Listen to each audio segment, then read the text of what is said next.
एक महत्वपूर्ण सिद्धांत की समालोचना। कोई भी ऐसा सिद्धांत नहीं होता है जिसका समालोचना नहीं हो। दुर्खीम ने आत्महत्या के सिद्धांत का वर्णन सामाजिक एकता के अध्ययन के आधार पर वर्णन किया। उनका मानना है कि यह एक व्यक्तिक घटना नहीं बल्कि सामाजिक एकता के परिणाम होता है। उन्होंने इम्पीरियल स्टडीज़ के आधार पर वर्णन किया कि अगर समाज में एकता कायम है तो जो आत्महत्या होती है कम होती है। लेकिन जैसे जैसे समाज में स्वतंत्रता दी जाती है, सामाजिक एकता कम होती है और इस तरह से आत्महत्या की दर बढ़ती है।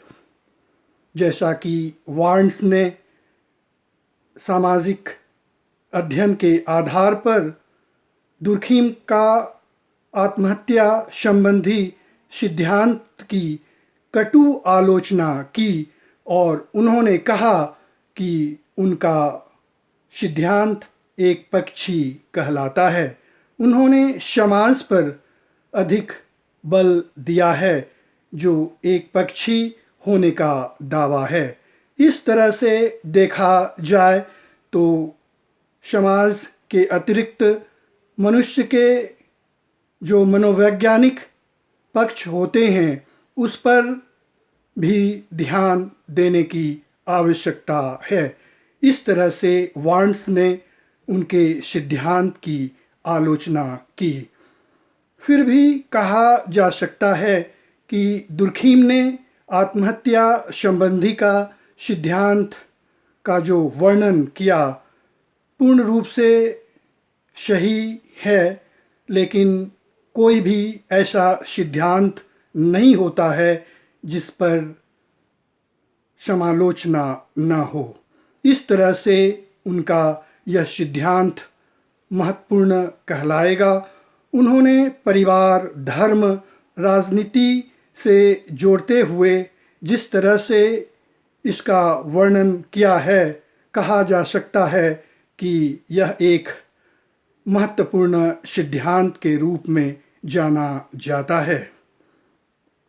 अंत में मैं आपसे रिक्वेस्ट करना चाहूँगा कि जो व्यूज़ मैं बनाता हूँ उस पर कमेंट करने की आवश्यकता है, क्योंकि जब तक किसी सिद्धांत पर कमेंट नहीं होगा तब तक उसकी जानकारी पूर्ण रूप से नहीं हो सकती है, अपने उत्तरदायित्व का ज्ञान नहीं हो सकता है और जब तक अपने उत्तरदायित्व का ज्ञान नहीं होगा तब तक पूर्ण रूप से कोई सिद्धांत सही नहीं हो सकता है।